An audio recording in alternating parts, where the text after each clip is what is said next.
Hello, good morning. Welcome to our second episode of the Instructional Influencer Series. We are so excited to have you. We had a great turnout for our first episode. I will be posting in the chat the slide deck, and you're welcome to go back and listen to our first episode. It was fire. So thank you for joining us again. Just, the idea for the Instructional Influencer Series was born out of a desire for us to connect with other educators during this time where we're facing unprecedented challenges. These episodes are structured as conversations, allowing us to ask the questions that we may all have and to share some approaches taken to solve common issues. Our plan is for this conversation to last around 45 minutes, but we encourage all of you to add your thoughts, your comments, questions into the chat. And at the end of the episode, we'll make sure to circle back and address as many as we can. Today's episode is Navigating a New Role, the Academic Deans. And we are hosted today by Patrick Pyle. He's our director for K-12 Social Studies here at SAISD.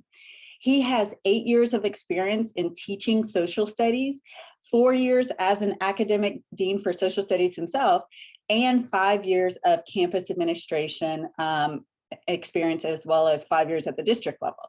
So he is a wealth of knowledge, and we're super excited to have him as our host for the show today. We also are joined with our guests. Our first guest is Callie Angel. She is a new academic dean for mathematics at Lanier High School. She has 10 years of experience in teaching math from grades 5 all the way up to grade 12, and 5 of those years have been in SAISD. Next, we have Rachael Guillen. She's our academic dean for science at Highlands High School. She has 14 years of experience as a science teacher, and she's also been a science professor. And finally, we have Joy Scrivener, an academic dean for English language arts at Sam Houston High School. Joy has 14 years of teaching English and social studies background, and she has 4 years at the district level as a specialist for advanced placement. We are so very excited to host you guys today, and we are ready to get it going. Patrick. Okay, thanks so much, Kendra, for the introductions, and welcome to everyone who's joining us today. We really appreciate you spending some time with us this morning. So I think Kendra provided us a little bit of an introduction to all of you and kind of what the positions that you've served in your career. But I think we're interested in learning more about maybe what brought you to this role. Why did serving in the academic dean position appeal to you? So I think we're interested in hearing about that, and I think we'll start there. And so I think any one of you who would like to start responding to that, again, why did serving in the academic dean role appeal to you? Feel free to go ahead. I was super excited when I first heard about the academic dean role, actually. I always wanted to go into a sort of coaching role with teachers. I felt like I had a lot to offer other teachers in my school and a lot of experience in a lot of different grade levels. So I was really interested in the coaching side. And then when I found out you didn't have to give up teaching completely, I still get to teach a little bit and have 2 periods. It was like the best of both worlds. And I was just so excited. I immediately went to my administrator and I said, I'm ready for this and I'm excited. What do I need to do to get it? And I just was so ready to jump into this position. So that's what drew me in to start with, for sure. Yeah, thank you, Callie. And Rachael or Joy? Ben, sorry. Okay. Go ahead, Rachael. You go ahead. Sure. Joy and I had the privilege of working with Joy at a previous campus where she was teaching AP. And so we had several conversations about how we both felt kind of driven to do more. There was always this desire to do more than just the classroom, more than just the camp, what we could do within our small little world. And I was working at an academy, which I loved, but I felt like I could do more for SAISD than what I was doing at the time. And so when this offered me a chance to expand my impact, I really felt like it was the right opportunity for me. definitely what Callie said about it being the perfect blend of both worlds. I was hesitant to leave the classroom and leave teaching. So knowledge that I was going to be able to stay in a teaching position and then get the opportunity to coach and offer more was really important to me. But I also feel like it's really important to have that in-between role. So for the teachers as well, so that they have someone who has that foot in both camps and can really play that in-between role. I think it's really an important position, and I was really excited to step into it. Yeah, thank you, Rachel. For me, when I was introduced to this position, I was also very excited about it because, as everyone else has said, I really enjoy teaching, and that's an important part of what I do. And I also think that it adds to my ability to connect with the people on my team when I'm experiencing the same things that they are. So I think it gives me a level of authenticity that maybe I wouldn't have if I wasn't in the classroom. And I think the big appeal for me is that I saw from my work with advanced academics that when you're part of a team that shares a vision and you work together on something, I really saw how we were able to move the needle with teachers, and then that translates into achievement for students. And so when you look at it as a way to provide support and you're of service to the students through this role, I think that was a huge appeal for me, is that I could see that it would allow me to strengthen things so that ultimately the students are the ones who are going to benefit. Yeah, so thank you all for those responses. So you know, some common themes I think definitely emerged from that, right? So you know, expanding your impact, right, on students and teachers, and I think also, you know, the importance of coaching, but also coaching from a place where you have a common experience with teachers that perhaps someone who is in strictly a coaching role maybe doesn't have. And you know, we know that there's you know, there's like maybe can't think of the right word right now, but like a gravitas to that, right? Like that teachers understand, like, you're doing this too. So yeah, so kind of continuing along those lines. So thinking about your work with coaching teachers and leading a department, and you know, creating that shared vision that Joy mentioned. Part of your role, a big part of your role, is supporting teachers so that they can support students. So we know, you know, in some cases in the group, some of you are also you're at a not just in a new position, you're at a new campus too. So I think one of the things that we're interested in hearing about is, you know, moving into this dean role, working as a coach. How are you working to develop relationships with the teachers you work with, and also build their trust this year? So again, I'll kind of just open that up, and you know, whoever is compelled to initiate the conversation, feel free to start. I had unlike most deans, I actually was able to work with my department last year. I was at Linear last year. So I already got to know all of them in my teacher role, right? I was on 3 different teams last year. So I had gotten to work with almost all the teachers in my department before this year. So I was very fortunate to have a pretty good foundation with my teachers. But this year, having more time, I've been trying to really focus on what do they need from me. And so I spent the first semester really trying to observe and see what's happening. When I was in the room, I also tried to, when appropriate, jump in and be more of like a co-teacher in the space, just to help and be supportive for that teacher, so that they felt, you know, that I was confident with their content as well as they were. I wanted them to feel like, you know, I knew what they were doing and I knew where they were. And so any things that I'm offering to them is relevant to what they're doing right now. And then the second semester, I've been able to meet with all of my teachers at least once a week, and they've been able to set personal growth goals with me. And some of them have to do with teaching, and some of them just have to do with learning their content better themselves, you know, and it's been really cool to get that more one-on-one time with my teachers this semester. So yeah, that's what I've been trying to do. Yeah, sounds great. Really leveraging that extra time that you have. Yeah. Thank you, Callie. So for me, with my team, I didn't know I didn't really know the teachers when I came here. I knew some of the teachers, but not in the same capacity that I know them now. So it was very important for me, first of all, to clarify that I'm not in an evaluative role. And I think that was able to alleviate some of the tension maybe of this new role and what is she doing here? So I needed to make that clear.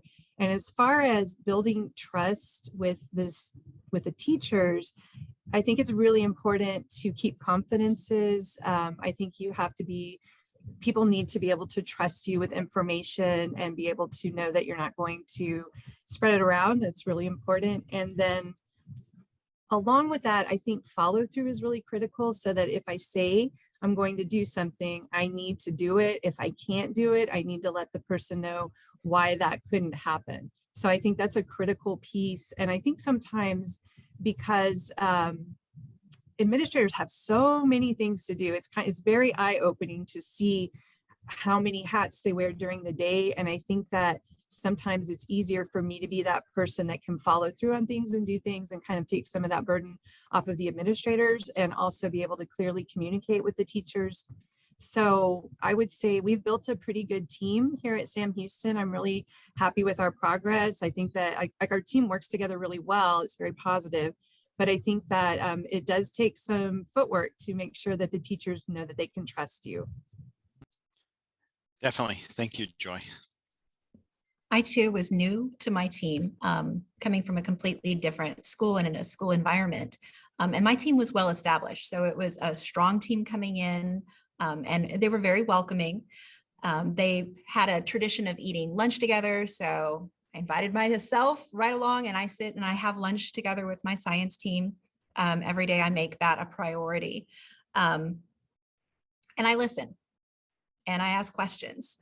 And very much like Callie, I spent most of the first semester going into classrooms to help hear what the teachers were saying, to stand as witness to what they were saying was happening in their classrooms, rather than being that evaluative, as Joy mentioned, piece. It was more to say, you're right, trying to teach physics with 40 students is a challenge, and that chemistry lab isn't safe. You're right, and this particular group of kids, wow, I hear where you're coming from. And just to be able to put another person's weight behind those statements. And then being the person to ask the tough questions. Is this something that you want just to be between us, or do you want me to take this concern up a step?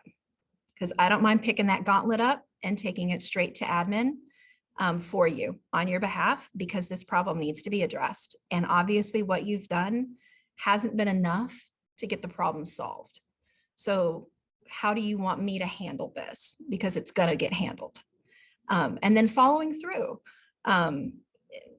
whatever the problem is. And so being able to take that role on for the teachers and to be their advocate has been really important to me. And I think it's gone a long way to build that trust, so that now this semester I can go in and coach, and they're not worried about what I think about them, because they know that I have their back. And so now at this point, it's just a matter of, how can I help? How can I help everything get a little bit better? And so I think that it really makes a big difference to establish that repertoire first, that relationship, just like we did with kids. And then we can get some of that corrective criticism in. Yeah, well, thank you all so much. Those were like such powerful responses, I think. And I think with, you know, some of the comments that are coming in the chat, like there's a lot of agreement of, you know, the power of your work, right? With you know, one semester and a couple of months in, the power of leveraging your time, being side by side with your teachers in their classrooms, working to build those relationships to set up for coaching this semester. Yeah, thank you so much, y'all, for those responses. So in addition to your work with teachers, this kind of goes back to the responses to the first question. You know, I think a thread that's coming through is all of you were looking to broaden your impact, right? Beyond just your own classroom. And so my next question is pretty broad, but you know, in SAISD, we know we've got very, very diverse campuses, and even diversity within each campus, and then diversity across our campuses. And so I think one of the things that I think we'd all like to hear about too is just how do you feel like you're impacting learners, all learners across your campus? And so I'd love to hear about that again. How have you impacted all learners across your campus in your role? So I would say that on my campus, it's not my impact, but it's the impact of the entire team. I think that it has influenced the students. So I want to be very clear that this is nothing that I can claim as part of being part of this team. So I think that's important to put out there. But on our campus, the academic deans work very closely together. We support each other a lot. So for example, if we have a particular initiative that we need to push out through the English classes or the math classes, we all come together to figure out how can we do that and how can we support those initiatives. And I think that having that support system is what has the effect on the learners, so that there is a system in place. So for example, if we're doing interventions during the day, we're doing some plot interventions, we work together to create those schedules, communicate with the students, and then deliver the expectation that their students will show up and do what they need to do. So I think that the impact on learners comes from being part of a functioning team that works together well. Some specific things that we do, I think that's helpful for impacting student achievement is the continual monitoring and evaluation of what teachers are doing, and then asking them to reflect back on their practices so that they are able to connect what they do in the classroom to the student outcomes. So, but that's all of the academic deans on my campus, so I don't want to take credit for that. That's everybody. I call my team my sister deans, not sister wives, but my sister deans. So our deans have noticed one of the things that we were having trouble with right at the beginning was just a huge issue with student violence on campus. And there was such a focus on the negativity. And it seemed like all of the energy at school was just going into dealing with a very small population of students that were just struggling to find their way. And it was bringing down morale for kids, for everybody. And so my team really worked to try to figure out a way that we could honor the kiddos who were doing what was right. And it was something that we had to really fight for because it was a stretch for everybody this year. And so we worked pretty hard to put together an afternoon right after semester exams to celebrate the kids that were passing their classes, that didn't have behavior problems, that didn't have attendance issues. And they got a fun afternoon, and it was a planning nightmare. It took hours and hours and hours of our time to put together. And it probably gave some of the admin ulcers to let us do it because there were kids everywhere. But they got to see movies, they got to go and play video games in the library, and they got to go do chalk art, and they got to have fun. And the teams were great. They split up. Math team took a couple of activities, and some of them worked with the kids that needed time in the classrooms. And math, and everybody did different things. And the teachers that got to rejoice with the kids that were celebrating came back refreshed and energized and so pumped up, and they brought that energy back to their department. And it was like a breath of fresh air for everybody, and for the kids. And it was just this almost magic moment. And it was all this work and build up for a small thing. And the kids are so pumped and waiting for what we're going to do next.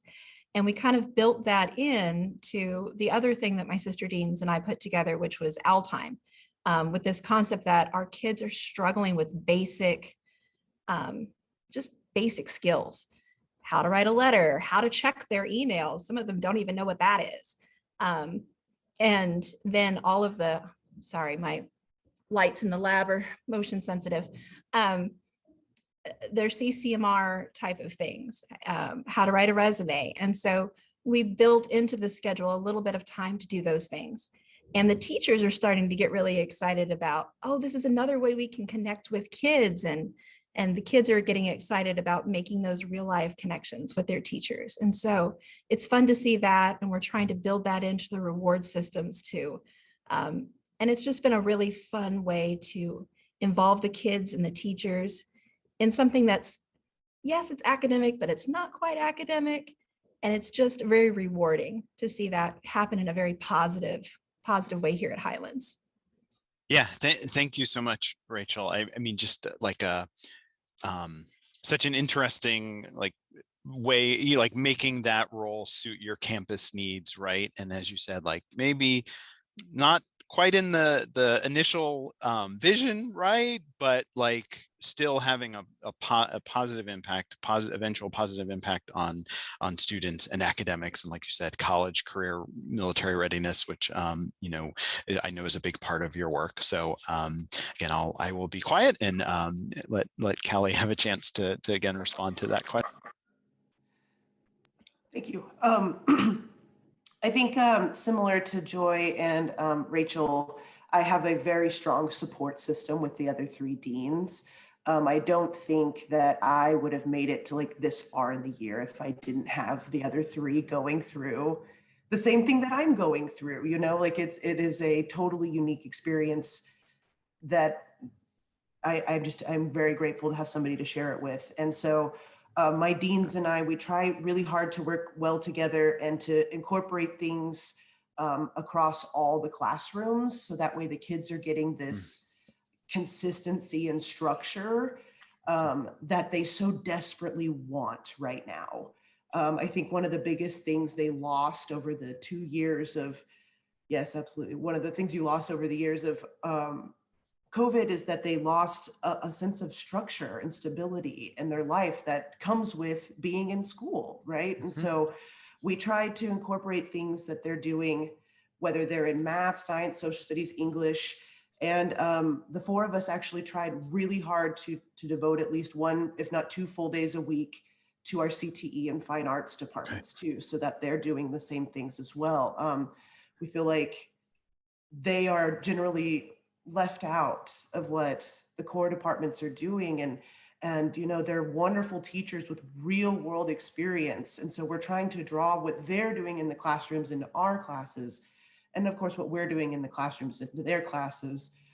For example, with my math department, we actually met with the culinary arts department to talk about ratios and fractions and things like that, because they were having to do that in their culinary classes, and it was across all 4 grade levels. And so it was kind of cool to do this like group activity with the chefs and with the math teachers, and we actually got to cook a few things, and it was really cool, right? And so we try really hard to like include all of our teachers and make sure that everybody is doing the things. And another big thing that we're trying to push right now, of course, with our TELPAS season coming up, is writing in all the curriculums, right? Of course, you're trying to use the CER method, but more importantly, in my math classes in particular, I have been pushing the verbal part of TELPAS. I've been making them record themselves explaining how to do a problem, and then they play it for the other person, and they have to listen through the explanation and see if they get the right answer at the end. And it's been so cool to see the kids talking more in class, and to see your ESL kids, and this is in all periods, right? Because I'm seeing it in all math classes. They're talking to each other more, and they're trying to use their voices more.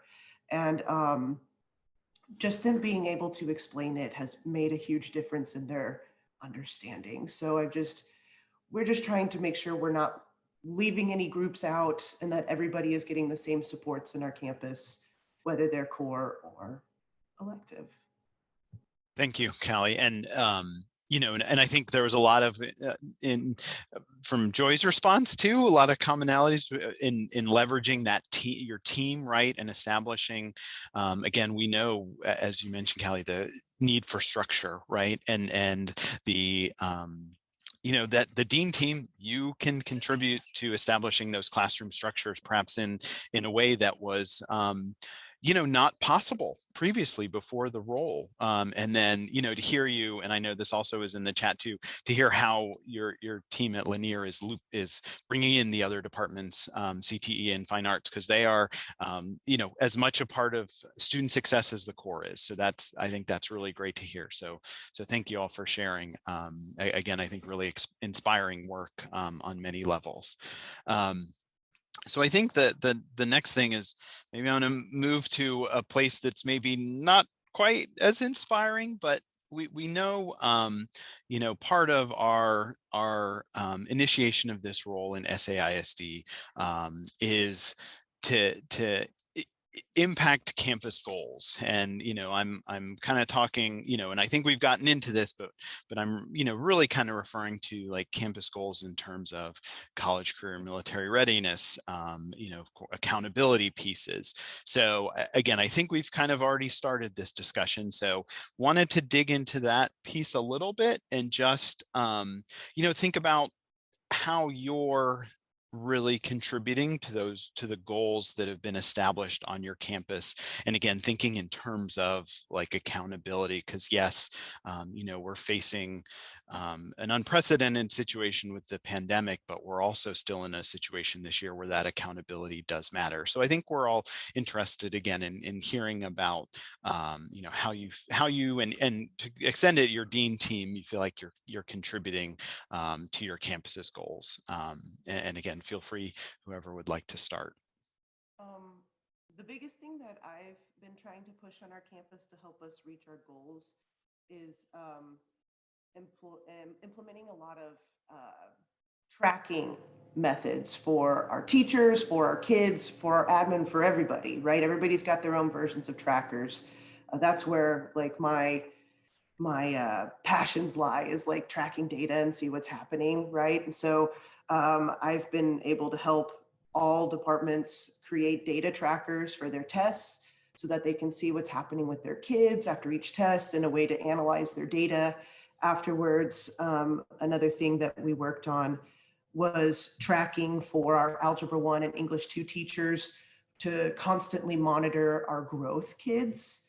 Because we're trying really hard to hit that growth area this year for CCMR.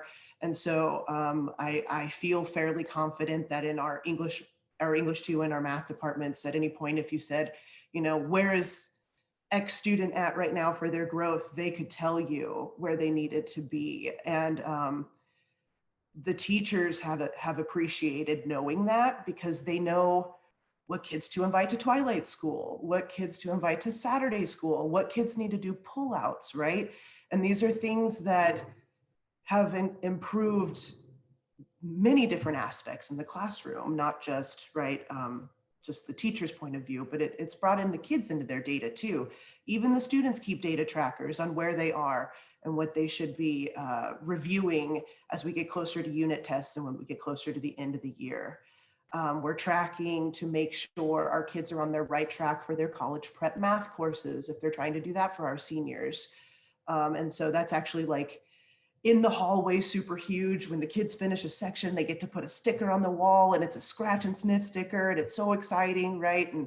And it's all little things, but it keeps the kids motivated. And we've gotten a huge number of kids to finish that program solely because they like to go out there and put the stickers on the board. I mean, it's such a weird thing. And the other thing that I think that we've helped to contribute with is organizing a lot of parent information sessions. I think the big disconnect from last year being online to coming back to school this year is that the parents have been really disconnected from what's happening at the school. And so we've been trying to host, parents' night out kind of things where the kids have an activity so the parents can actually come in and pay attention to a meeting. And we hosted a big giant night for House Bill 4545.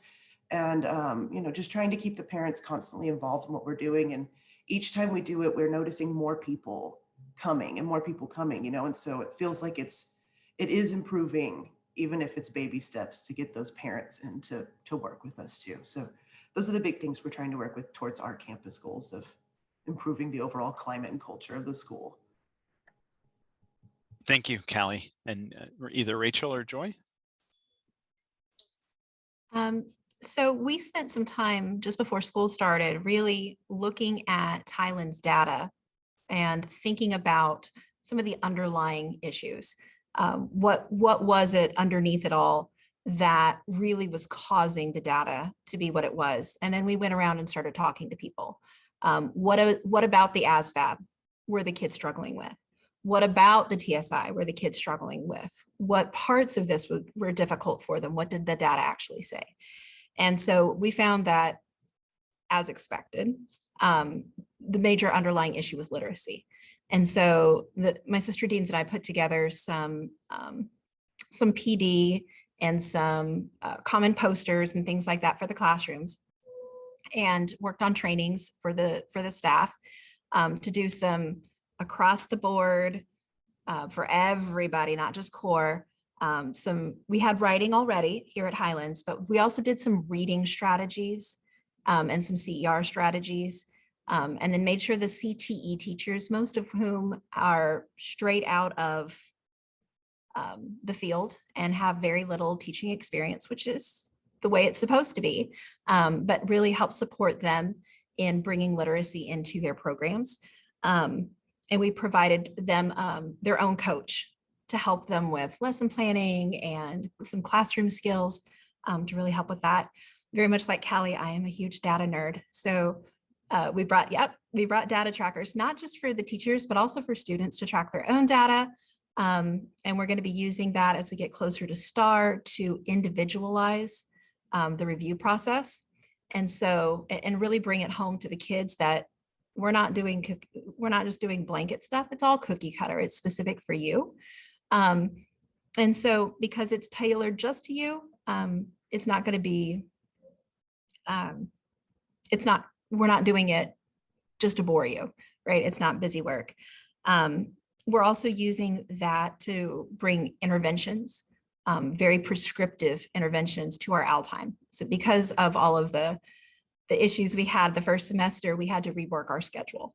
And so the deans and I actually wrote the schedule. And so we got the opportunity to build AL time in, and we created a little platform for that intervention. And so the teachers have been very supportive, and the kids have actually been really interested in coming for interventions. And so that's been very exciting to see.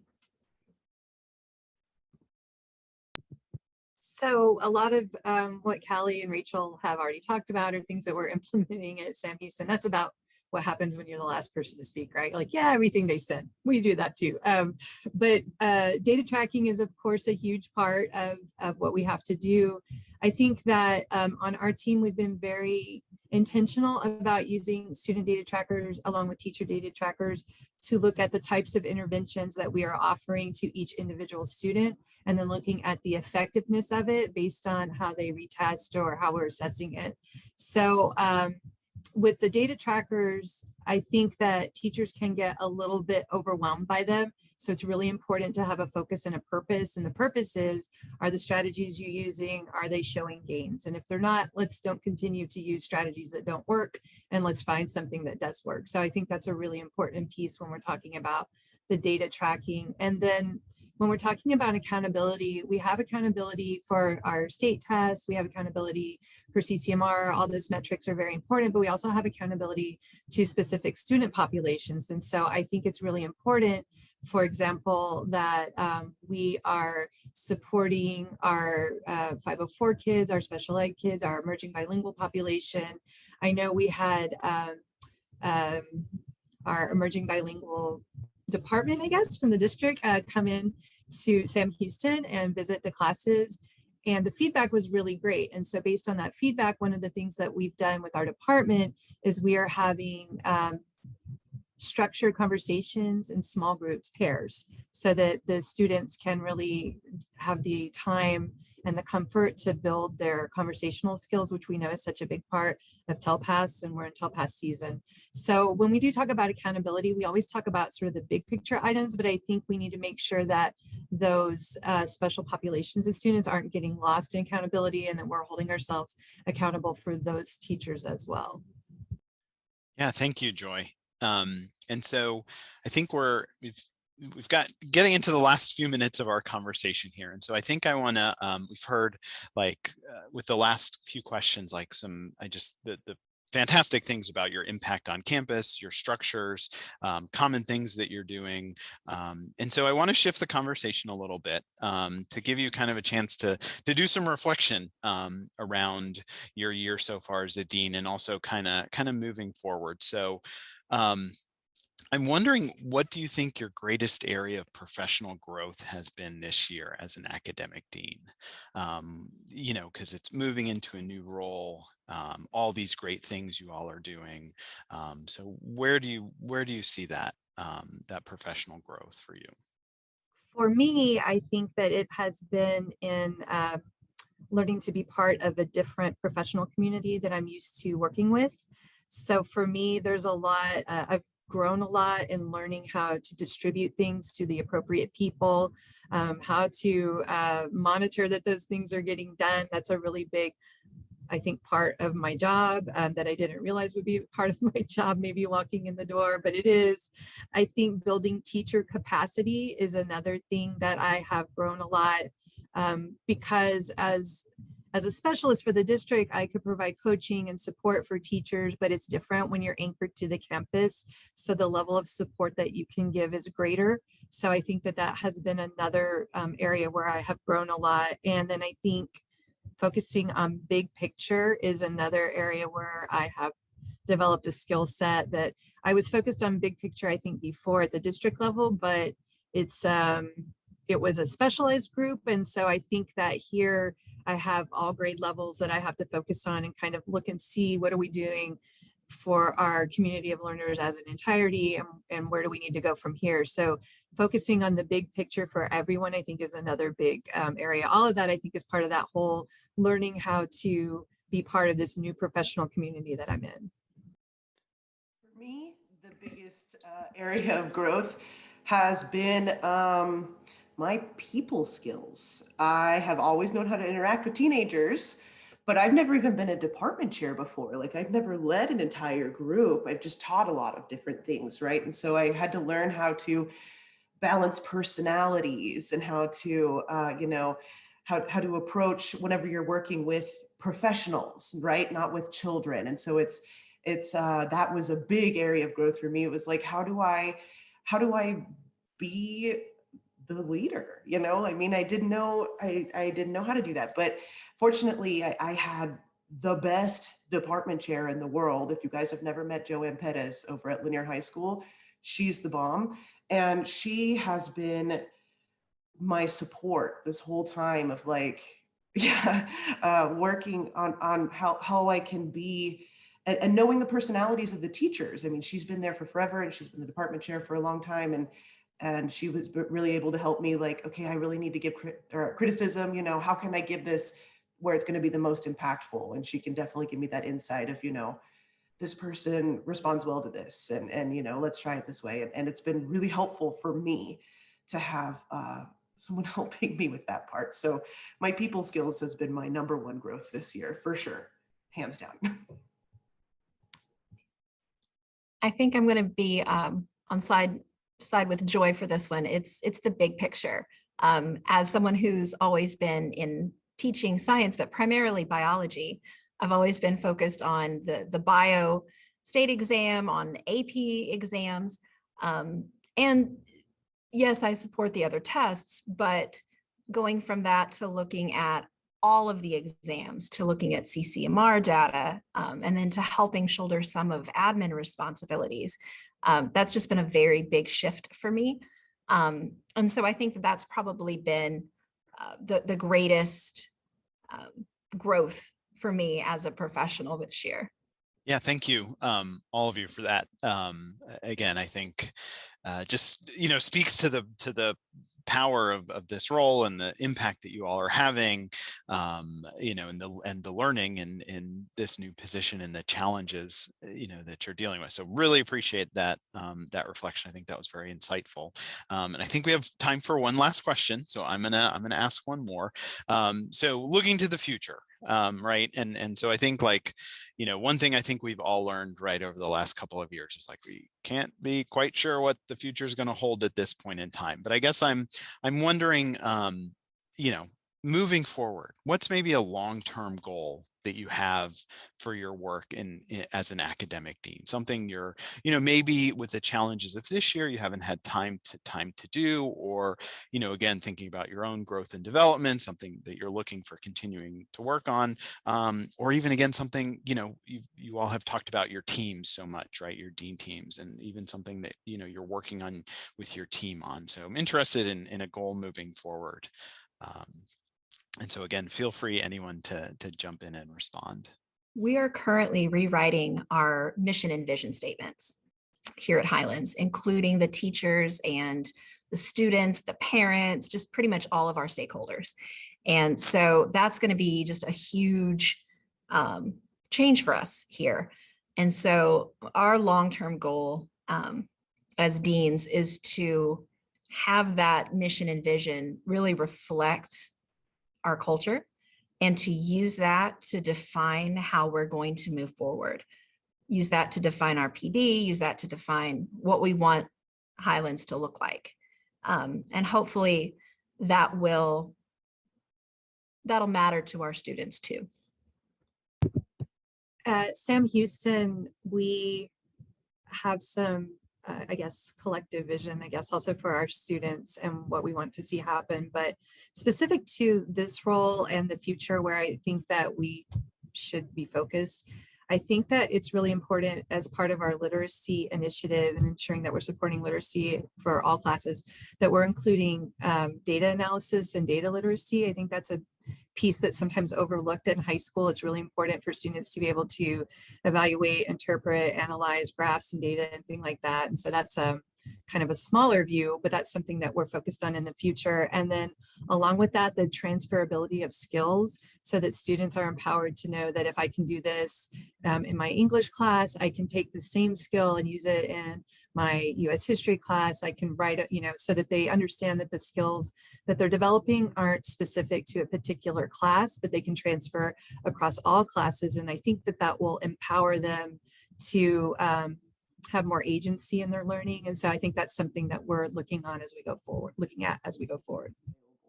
That's our hope, is that we just are continuing to be the most helpful people for our teachers, and that they don't feel left out in the wind. So that's what we're hoping for, is that we just continue to be that. All right, thanks.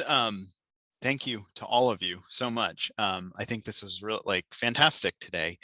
So I think, I'd encourage the group that's here, show some prompts to Callie, Joy, and Rachel for this discussion today, because I think it was fantastic. And from my end, thank you so much, because you all, this was great, made my job super easy. So I really appreciate it. And so I'm gonna turn it back over to Kendra, just say thank you again to the three of you. Thank you to everyone for being here today. And just, Kendra, if you want to let us know if there's any questions in the chat, or if anyone wants to drop questions in the chat, we'll take care of them. Okay, thank you all so much. This was a great conversation, and so many wonderful insights from you guys doing the hard work in a hard year in a new role. So we thank you so much. So we're very excited about our upcoming episodes. We appreciate everyone's participation in these, and certainly the conversation from today. Callie, Rachel, Joy, thank you so much for being here. It was wonderful to hear from you guys.